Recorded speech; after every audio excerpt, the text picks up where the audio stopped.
Have you ever felt overworked, stressed out, overrun by your thoughts? You just feel like, oh man, I don't know. I'm exhausted. Well, this dojo topic might be exactly what you were looking for. In fact, you know it is. Otherwise, you would not have attracted it. I am here with another dojo topic, and today we are talking about going beyond the mind. So I'm going to share my screen with you as I do every week when I talk about these topics.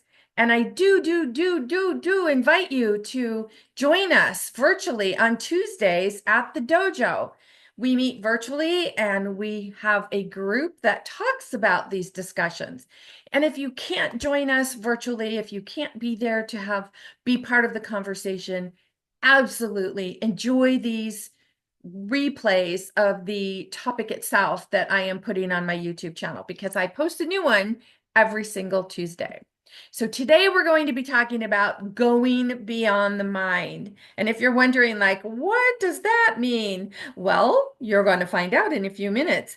But before we go any farther, just want to remind you, last week's topic was stop waiting to be happy.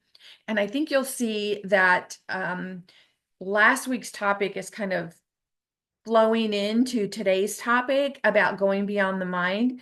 I even one of the members in the dojo said today, like, wow, I can really see how what we talked about last week really, plays into what the topic that we're talking about today.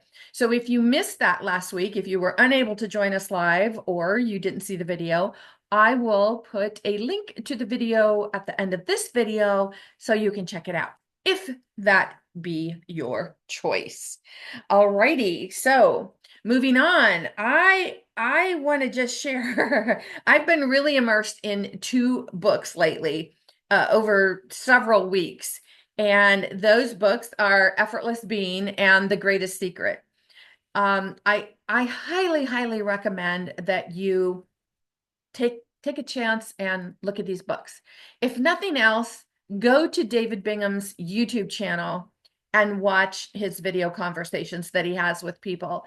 I mean, I have, like I said, I've not only been immersed in these books, but I've also been immersed in listening to and watching his videos with people.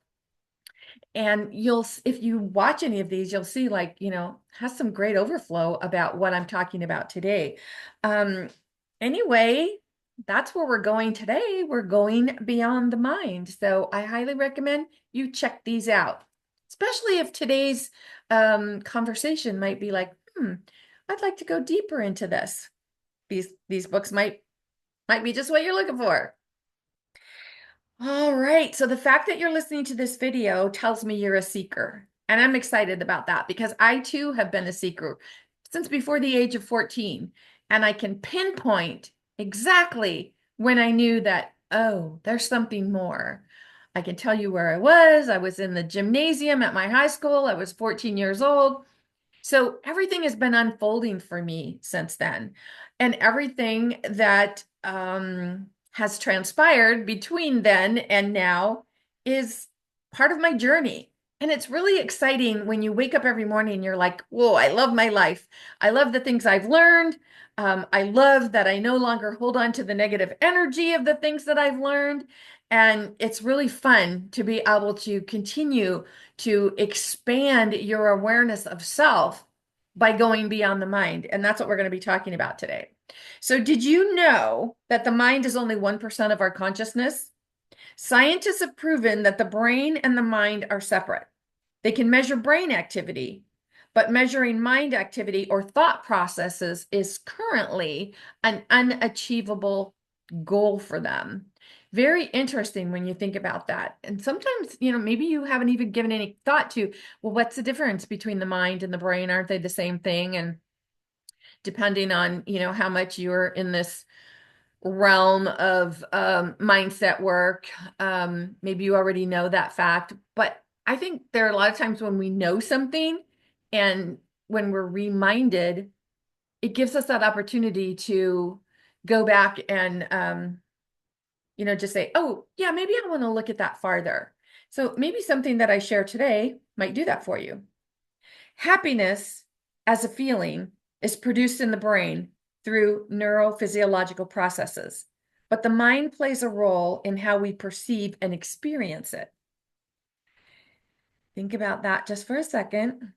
We're going to go beyond, we're talking about going beyond the mind today. So if you're happy, but you're going to go beyond the mind, if your mind is saying, well, I'm happy right now, but if you go beyond the mind, like, can you be happier than happy? Yeah, we talked about that a lot last week, but wouldn't it be so cool to be happier than happy? To go beyond the mind, go beyond what you believe is happening for you right now? Knowing this, it's easy to see how today's topic can be a continuation of last week's topic about being happy. Everything we engage in, whether it's reading, artwork, sports, cooking, or relationships, is a way for us to seek the happiness that's our true nature. It's us seeking the infinite consciousness of awareness. And that's who we are. That's what we are. Take a deep breath right now. Take a deep breath. It's you seeking you. That's what you're doing. Just being aware, going beyond the mind, whatever your mind is cooking up for you right now, saying, okay, this isn't working out for you, or that person wronged you, or let's go beyond the mind. Let's step into awareness. That's what we're going to do today.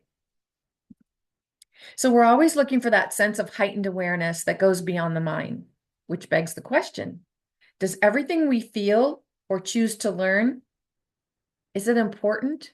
And is it our true self? Which creates another question. What is true self? Your true self is you in alignment with your infinite being, where everything you think, do, and say feels like joy and happiness. Does that sound like a pipe dream? Like, yeah, that's not life. That's not how life works. But what if you could totally be living your life in a context of joy, happiness, fun, laughter every day, where you just are like this beautiful woman here going, I love my life. Everything is fabulous. Do you think that's possible? Are you are you questioning it right now? If you are, I would invite you to pay attention, maybe pause the video and just write down like the commentary that's coming up for you. Yeah, she's talking about that, but that's impossible because, and write down, what your thoughts are about this. If you find yourself being pulled on like, well, that can't happen, Nancy, pause the video and write those things down. It's important because those thoughts are going to be attached to a feeling or an emotion. Yeah, remember, and what you're feeling in any given moment, that's your state of being. So it's important to know why we are in the state of being that we're in, right? Especially if we're not in a powerful state of being. So we get out of alignment when we spend too much time in the mind. To give you an example of spending too much time in the mind, as an entrepreneur, has there ever been a time when you've created and shared your products or services and then eagerly awaited for the clients to pour in? You're like, yes, this was such a great idea. People have to start pouring in now. People have to start getting on my calendar now. I know this is it. This is the golden ticket. People are just going to be pouring in and the money's going to be pouring in and I'm going to be doing what I love to do. I just know that's going to be happening. But then crickets. It doesn't happen the way you anticipated or the way that you were wanting it to. So because of that, then you start to doubt yourself. You're like, well, maybe it's not all, wonderful like I thought it was. And then that's when you will attract someone who convinces you that you have to buy a product or a platform or a new seminar. And once again, you're like, that's an invitation to pull you away from your passion and your purpose. Because instead of staying in that joy of, look, I've created this perfect product or these services that I know are really helpful and supportive for other people, instead of staying in that joy of what you've created, you accept an invitation to why maybe you don't deserve all of the all of what you really hoped would come from that. That's important to know. So when this happens, you are not allowing, you are accepting invitations to exhaust you by overworking. And therefore, you're out of alignment with your true self because you keep thinking, like, okay, I have to do one more program, one more work with one more person. I have to, something's not right. There's something I don't know about. I don't have the answer to this. And instead of saying, what if I know everything? What if I just simply allow the clients, the customers, the students to pour in for me? How easy is that for you?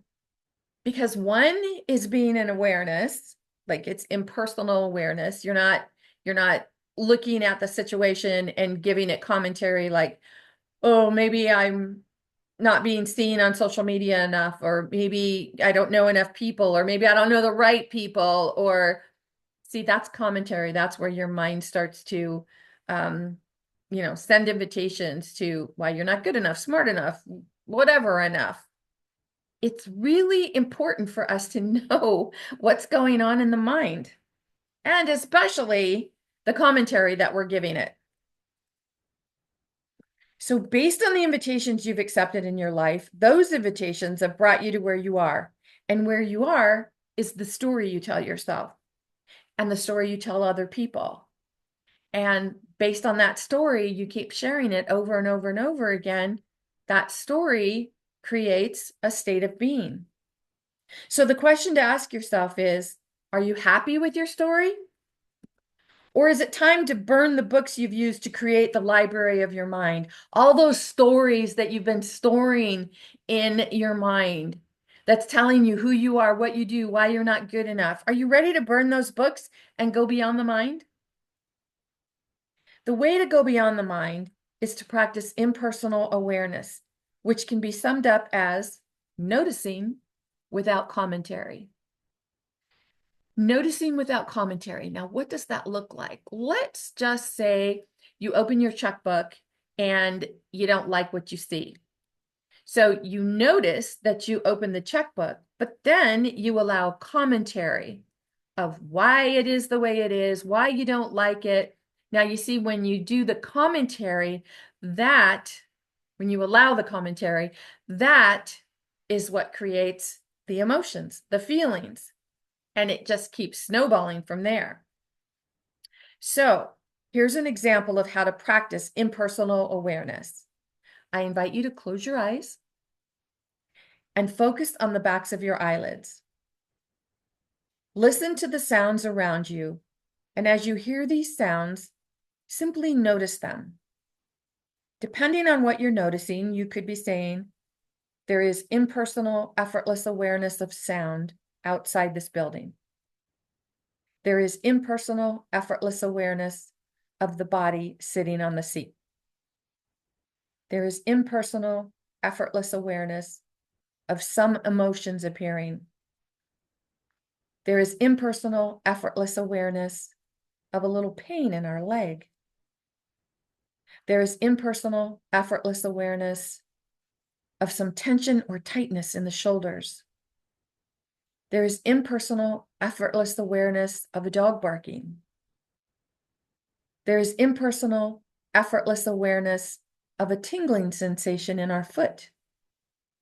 There is impersonal, effortless awareness of the sound of a crow outside. Now, open your eyes and take a minute to review what you were noticing.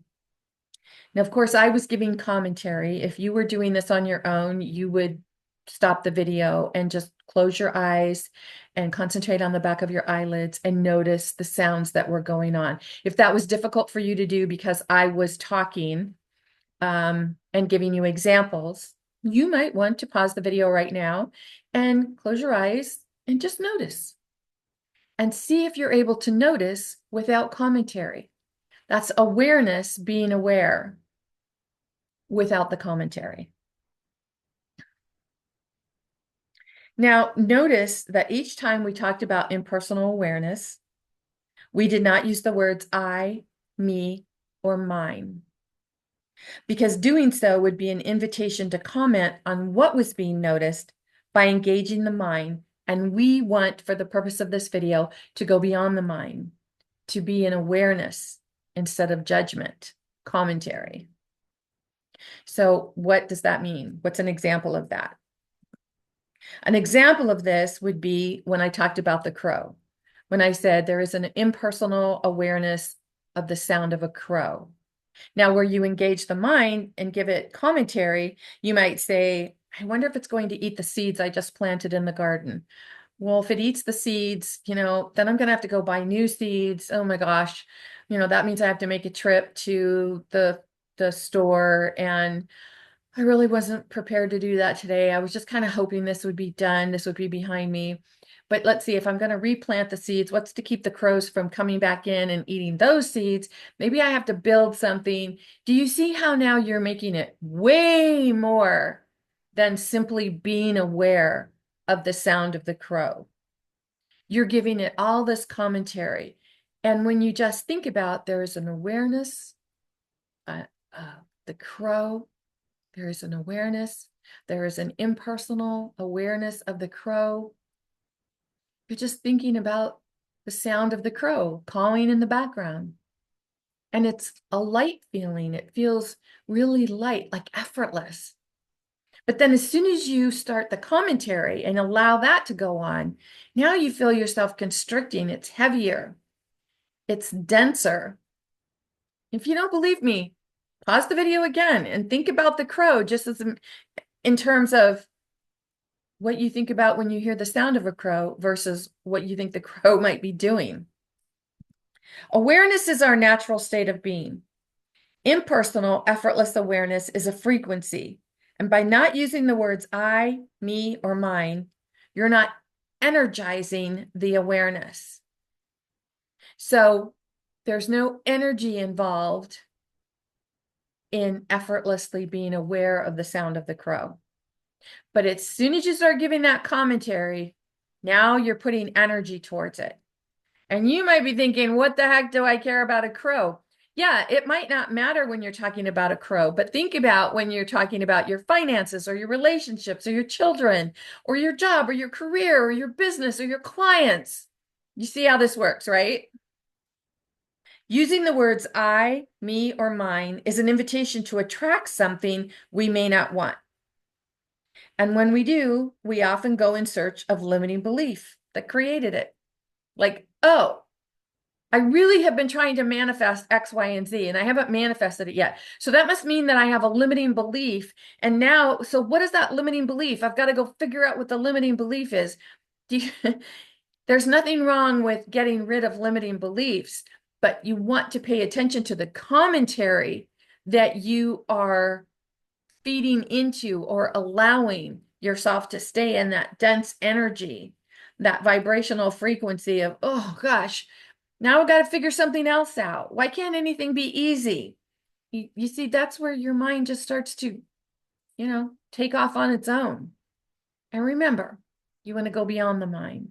You want to just let the mind rest, and you'll know when you've achieved that because you feel relaxed. I kind of have explained it to some of the members of the dojo, like it just feels like everything right here in my throat. It's just like, I don't know, like maybe a warm liquid just floating down, and it just feels so calm and easy and blissful. The simplest way to disconnect from unwanted energetic frequency is to change the language that we use. We need either mental, physical, or emotional activity to resist our true self, which creates duality in the mind. If we're not engaged mentally, physically, or emotionally, we go beyond the mind to remain as impersonal being. Being instead of doing. Important words, important distinction. Imagine if somebody came up to you and said, what are you doing right now? And you said, well, I'm just sitting here being. What does that mean? Because to them, it looks like maybe you're just, I don't know, being lazy, not doing anything. And they think you need to be working. And maybe that's, the belief that you grew up with. So getting out of doing and allowing, accepting the invitation to allow, to feel relaxed, to be, awareness. It's a very freeing feeling.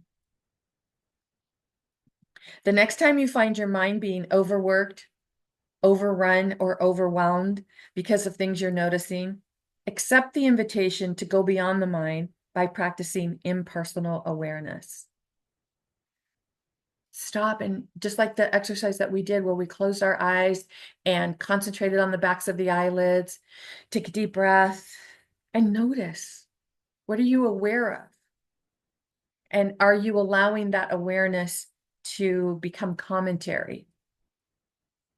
It's very powerful when you practice this, and then it gets to be second nature for you, and you find yourself like, oh, I'm slipping there. Okay. And it just becomes very easy. And I'd like to leave you with one last thought. Seekers often ask the question, who am I? Have you ever considered that we are a what and not a who? Interesting question. There's only one place you can be, and that's in your true nature. Anything else is a false representation of what we are. We're always seeking to expand our mind. This is why we read, watch movies, take classes, and have conversations with others. The mind is always searching for more than it currently has. So be aware of the commentary associated with invitations for mind expansion. We had a really, really amazing conversation at the dojo about this topic today. I invite you to just pay attention to what you're feeling right now. Like, are you thinking, whoa, that's a lot to think about? Or are you thinking, well, that didn't make sense to me at all. I don't know what the heck she's talking about. Remember, you attracted this message to you for a reason. There's something that you've been looking for, a question you've been asking the universe, something you've been putting out there, and then you attracted this video. It could be like 2 seconds of something that I said, 2 words that could be something that's going to send you off in the direction that you've been looking for. But there are no accidents in the universe. Everything happens through us. So if you are ready for some support on this type of work, information, seeking, I invite you to visit my website at masteringyourbeliefs.com. Take a look around, poke around, see what calls to you, get a free download, see what calls to you. You just never know. And if nothing else, congratulate yourself for watching this video, attracting this video, and allow yourself to accept the invitation of, I know I am in the perfect place that I need to be right now. In the meantime, this is me walking in my light, the one and only Life Sensei, Nancy Muller, saying ciao for now.